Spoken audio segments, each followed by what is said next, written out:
எல்லோருக்கும் வணக்கம். இன்னைக்கு அனிதா புஷ்பவனம் குப்புசாமி யூடியூப் சேனலில் உங்களை எல்லாம் சந்திக்கிறதுல ரொம்ப ரொம்ப மகிழ்ச்சி.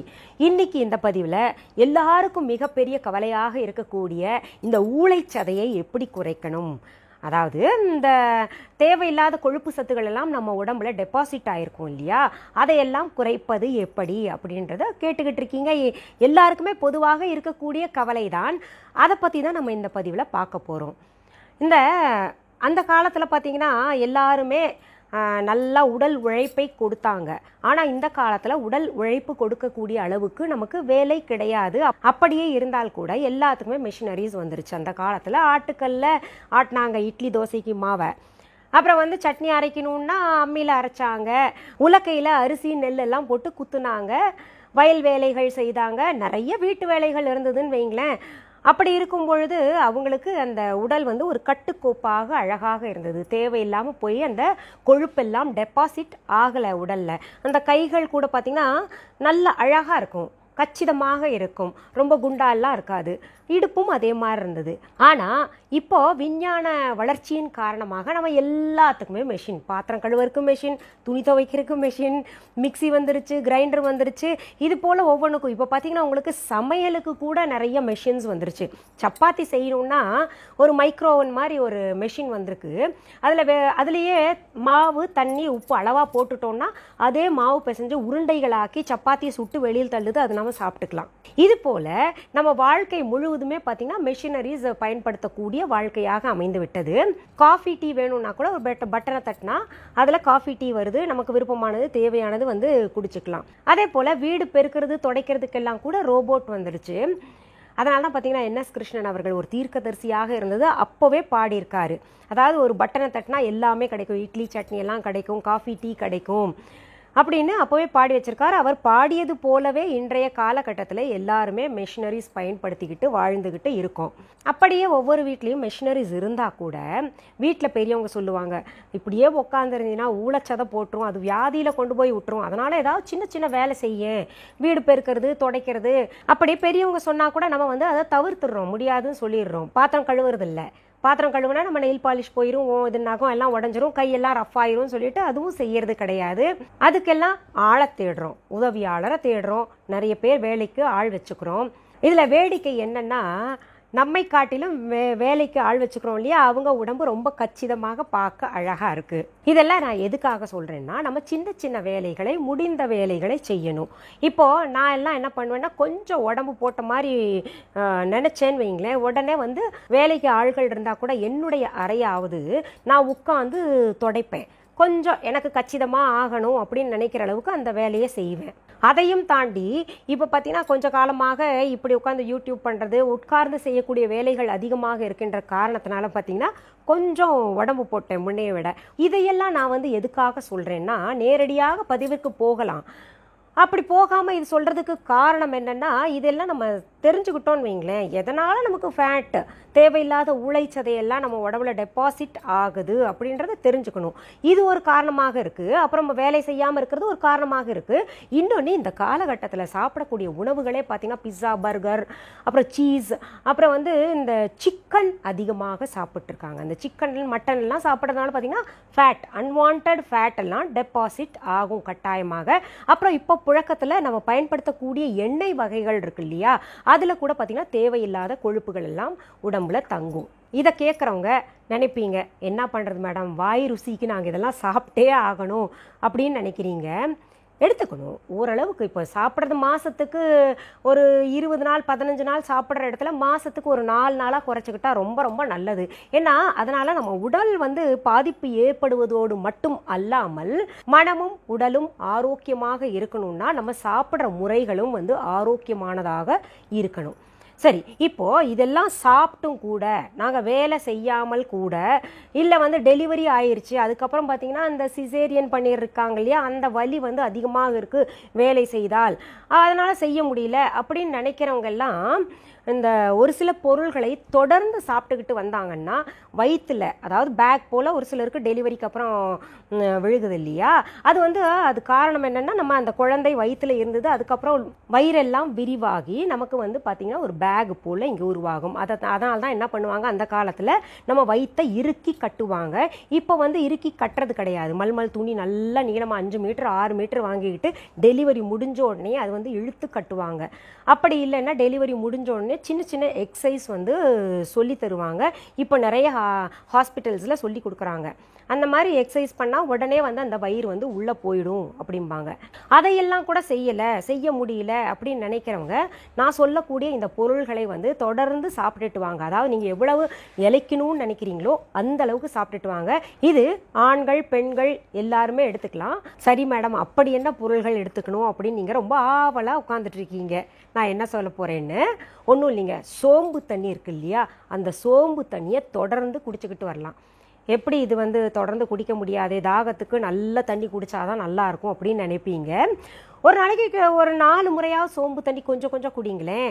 அந்த சோம்பு தண்ணி குடிக்கிறதுனால நமக்கு தேவையற்ற கொழுப்பு உடம்புல தங்கி இருந்ததுன்னா அது கரைந்து போகும்னு சொல்லியிருக்காங்க.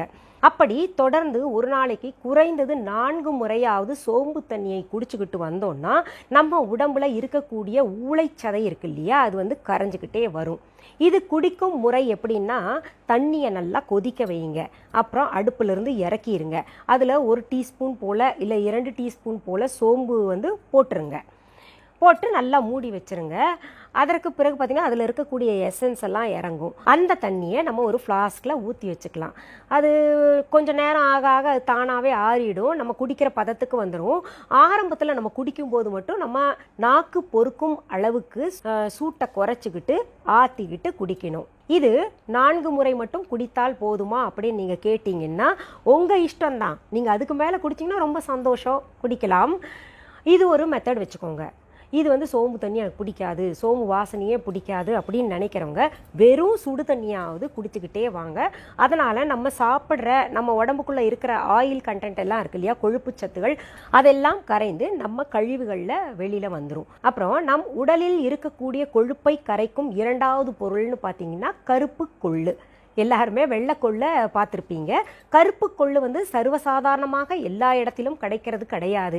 இப்போ நம்ம சொன்னதுக்கு அப்புறம் வேணா கருப்பு கொள்ளு கூட வாங்கி வைப்பாங்க. இந்த கருப்பு கொள்ளு நம்ம பயன்படுத்திக்கிட்டு வந்தோம்னா நம்ம உடம்பில் இருக்கக்கூடிய தேவையற்ற சதைகளை குறைக்கும், இந்த கொழுப்பெல்லாம் கரைச்சி வெளியில் எடுக்கும். ஏன்னா இந்த கொள்ளு உங்களுக்கு நல்ல சூட்டு தன்மையை உடையது. பொதுவாகவே நம்ம உடம்புல இருக்கக்கூடிய கொழுப்பை கரைக்கக்கூடிய தன்மை எல்லாம் பார்த்தீங்கன்னா இந்த சூடாக இருக்கக்கூடிய சாப்பாட்டு பொருள்களில் தான் இருக்கும். இந்த அன்னாசி பழம் இதெல்லாம் பார்த்தீங்கன்னா நம்ம உடம்புக்கு சூடு கொடுக்கும். பப்பாளி பழம் அதெல்லாம் அந்த சூட்டுனால என்ன ஆகுதுன்னா நம்ம கொழுப்பை கரைக்கக்கூடிய ஒரு தன்மை இருக்கும் இந்த மாதிரி பொருள்களில். அதுவும் இந்த கொள்ளுல, குறிப்பாக கருப்பு கொள்ளுல பார்த்தீங்கன்னா மிகவும் அதிக தன்மை இருக்குது. அந்த கருப்பு கொள்ளு இத்தனை நாள் சொல்லாமல் இப்போ சொல்கிறீங்களே அப்படின்னு நினைப்பீங்க. அதாவது இத்தனை காலம் வெயிலாக இருந்தது, அதனால் நான் சொல்லலை. அந்த வெயிலில் நம்ம உடம்பு இழைக்கணுமேன்னு சொல்லிட்டு கருப்பு கொள்ளை நம்ம சாப்பிட்டோன்னு வைங்க, அப்புறம் நம்ம வெளியில் போகும்போது ஏற்கனவே இருக்கிற சூடு பத்தாதுன்னு இந்த சூடும் சேர்ந்து நாக்குல எல்லாம் புண்ணாயிரும். அது வேறு விதமான உபாதைகளை ஏற்படுத்தும்னு சொல்ல. இப்போ மழைக்காலம் ஆரம்பிச்சிருச்சு. இது சரியான தருணம். இந்த கருப்பு கொள்ளு எப்படி பயன்படுத்தணும்னா, நம்ம நல்லா வறுத்து கொஞ்சம் ரோஸ்ட் பண்ணி 2 நாளைக்கு ஒரு முறை வறுத்து ரோஸ்ட் பண்ணி வச்சுக்கோங்க. இது வைக்கிறது எப்போவுமே பார்த்தீங்கன்னா பிளாஸ்டிக் டப்பாவில் வைக்கக்கூடாது. ஒன்றா பீங்கான் ஜாடிகளில் வைக்கலாம், இல்லைன்னா கண்ணாடி ஜாடிகளில் வைக்கலாம், அதாவது கண்ணாடி பாட்டிலில் வைக்கலாம். அப்படி இல்லைன்னா மர பாட்டிலில் வைக்கலாம். இந்த கருப்பு கொள்ளை வாங்கி சுத்தப்படுத்திக்கிட்டு கருகாமல் வறுத்து எடுத்துட்டு அதை பொடி பண்ணி வச்சுக்கோங்க. தினமுமே காலையில் வெறும் வயிற்றில் தண்ணீரை கொதிக்க வச்சு அந்த கருப்பு கொள்ளையும் அதில் போட்டுருங்க. நல்லா கொதிக்கட்டும். அதற்கு பிறகு பார்த்தீங்கன்னா அந்த உப்பு தேவையான அளவு போட்டுட்டு வடிகட்டிட்டு வெறும் வயிற்றில் குடிச்சுக்கிட்டு வந்தோன்னு வைங்களேன். நிறைய பேர் வயிற்றில் இருக்கக்கூடிய கொழுப்பை கரைக்கிறதுக்கு தான் முயற்சி செய்துக்கிட்டு இருக்கோம். நமக்கு பின்பகுதியில் இருக்கக்கூடிய கொழுப்பை கரைக்க முயற்சி செய்வது கிடையாது. அதுவும் அதிகமாக இருந்தால் கூட நமக்கு பார்த்தீங்கன்னா இந்த வயிறு பெருசாக இருக்கிற மாதிரி தெரியும். அதனால் பின்பக்க கொழுப்பு சதையும் நல்லா குறையும் இந்த கருப்பு கொள்ளில். அப்புறம் இந்த கருப்பு கொள்ளு வந்து துவையலாக அரைச்சி சாப்பிட்லாம், அப்புறம் ரசம் கூட வச்சு சாப்பிட்லாம். ஆனால் நல்ல ரிசல்ட் கிடைக்கக்கூடியது பார்த்தீங்கன்னா காலையில் வெறும் வயிற்றில் அந்த நான் சொன்னேன் இல்லையா, அது போல் செஞ்சு குடிச்சுக்கிட்டு வாங்க, தினமுமே குடிச்சுக்கிட்டு வாங்க. ஒரு சிலருக்கு பார்த்தீங்கன்னா இயற்கையாகவே உடல் வந்து சூடாக இருக்கும். அப்படி இருக்கிறவங்களுக்கு இந்த கருப்பு கொள்ளு குடிச்ச உடனே கொஞ்சம் அதிகமாக சூட்டுத்தன்மையை கிளப்பி விட்டுரும். அதனால் என்ன பண்ணுங்க, அதுக்கு இளநீர் குடிக்கலாம், மோர் குடிக்கலாம், எலுமிச்சை ஜூஸ் குடிக்கலாம், காலில் விளக்கெண்ணெய் எல்லாம் தடவிட்டு படுத்துக்கலாம். மூன்றாவதாக நம் உடம்பில் இருக்கக்கூடிய ஊளைச்சதையை, குறிப்பாக வயிற்றில் இருக்கக்கூடிய அந்த ஃபேட் டெபாசிட், கொழுப்பு தங்கி இருக்கு இல்லையா, அதை குறிக்கக்கூடிய நல்ல ஒரு காய்கறின்னு பார்த்தீங்கன்னா சுரைக்காய். பொதுவாகவே நம்முடைய உடம்புல அதிகமாக கொழுப்பு தங்கும் இடம்னு பார்த்தீங்கன்னா வயிற்று பகுதி தான். அதுவும் அடிவயிறில் தான் நிறைய கொழுப்பு போய் தங்கும். அதனால் இந்த அடி வயிற்றில் இருக்கக்கூடிய கொழுப்பை கரைக்கும் சக்தி அதிகமாக கொண்ட காய்கறிகள், அதாவது இந்த கொள்ளுக்கு நிகராகவும் சொல்லலாம், அதை விட ஒரு படி மேலாக கூட சொல்லலாம். அந்த காய்கறிகள்னு பார்க்கும் பொழுது சுரைக்காயும் சௌச்சவும் தான் சொல்லுவாங்க. அந்த சுரைக்காய் சௌச்சவை நிறைய பேர் வந்து ஜூஸ் போட்டு குடிப்பாங்க. ஆனால் இது வந்து ஒரு சிலருக்கு ஒத்துக்காது. அதனால் என்ன பண்ணலான்னா, அந்த காய்கறிகளை வேக வைத்து ஜூஸ் போட்டு சூப் மாதிரி கொதிக்க வச்சு அதில் பெப்பர் சால்ட் போட்டு குடிக்கலாம். இதுவும் வெறும் வயிற்றில் குடித்தோன்னா ரொம்ப நல்ல பலனை தரும். அது தவிர நம்ம வந்து அந்த சுரைக்காய் கூட்டு அடிக்கடி செஞ்சு சாப்பிடணும். சுரைக்காயும் சௌச்சவும் கூட்டு அடிக்கடி செய்து சாப்பிடணும், பொரியலாக செய்து சாப்பிடணும். சுரைக்காய் சௌச்சவ் சூப் எல்லாம் வச்சு சாப்பிடலாம். சூப்பு செய்கிறது ரொம்ப பெரிய காரியமே கிடையாது. நம்ம பொடி பொடியாக நறுக்கி வெங்காயம் போட்டு அதை வந்து கொதிக்க வச்சு, எண்ணெயே போட வேண்டாம், நீங்கள் தாளிக்கவும் வேண்டாம், வெங்காயம் சுரைக்காய் எல்லாம் பொடி பொடியாக நறுக்கி வச்சு இல்லை அரைச்சி கூட கூழா அதில் ஊற்றிக்கலாம். அதை வந்து நல்லா கொதிக்க வச்சு தக்காளி வேணா கூட நம்ம அதில் போட்டுக்கலாம். அரைச்சி போட்டாலும் சரி, இல்லை துண்டு துண்டாக நறுக்கி போட்டாலும் சரி, ரொம்ப சின்ன சின்ன துண்டாக நறுக்கி போடணும். அதையெல்லாம் போட்டு நல்லா கொதிக்க வச்சு உப்பு மிளகுத்தூள் போட்டு நம்ம வந்து தினமுமே சூப்பாக குடிச்சுக்கிட்டு வரலாம். இந்த மூன்றையுமே நம்ம உடல் இளைக்கும் வரைக்குமே தொடர்ந்து பயன்படுத்திக்கிட்டு வந்தோம்னா நிச்சயமாக பார்த்தீங்கன்னா கச்சிதமான உடல் எல்லாருக்குமே கிடைக்கும். இது ஒரு சிலர் நீங்கள் நினைப்பீங்க குழந்தைகளுக்கு கொடுக்கலாமா அப்படின்னு.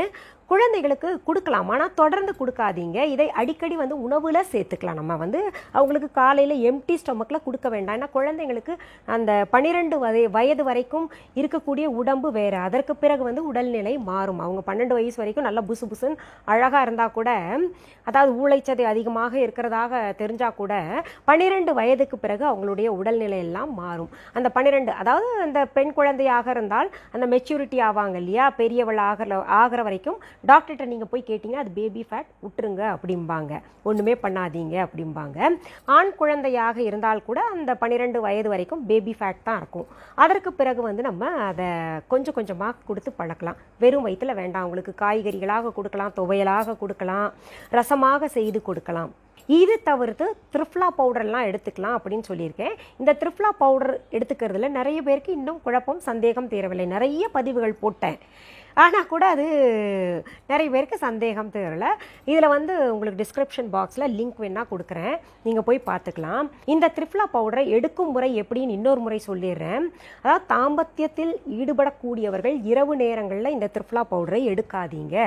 காலையில் வெறும் வயிற்றில் நான் சொன்னது போல் கொதிக்க வச்சு வடிகட்டி குடிக்கலாம். தாம்பத்தியத்தில் ஈடுபடாதவர்கள் இரவு நேரங்களில் எடுத்துக்கலாம்.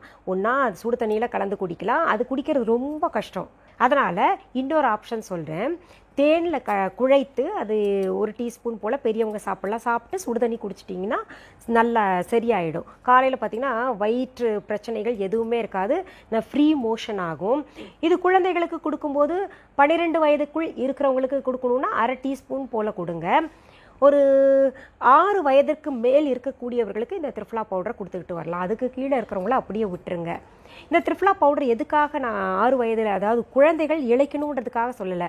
அவங்க உடம்பு வந்து இந்த கண் பார்வை, அவங்களுக்கு இந்த ப்ரீமெச்சூர் ஹேர் இருக்கு இல்லையா, கிரே ஹேர் எல்லாம் ஆகாமல் இருக்கும். அதனால தான் அது சொல்கிறேன். நிறைய சின்ன வயசு பெண்களுக்கு இந்த சோம்புக்கும் சீரகத்துக்கும் வித்தியாசம் தெரியல. அதனால் நான் இப்போ சோம்பையும் காமிக்கிறேன், கருப்பு கொள்ளையும் காமிக்கிறேன், அப்புறம் இந்த சுரைக்காய் சௌச்சவ் அந்த காய்கறிகளையும் காமிக்கிறேன். அதை பார்த்துக்கோங்க. இந்த கருப்பு கொள்ளு சோம்பு எல்லாமே நம்ம viha.online கிடைக்கும். நல்ல சுத்தமானது, ஆர்கானிக் தான். நம்ம viha.online இருக்கக்கூடிய மளிகை பொருள்கள் அத்தனையுமே பார்த்தீங்கன்னா ஆர்கானிக் பொருள்கள் தான் கொடுத்துக்கிட்டு இருக்கேன்.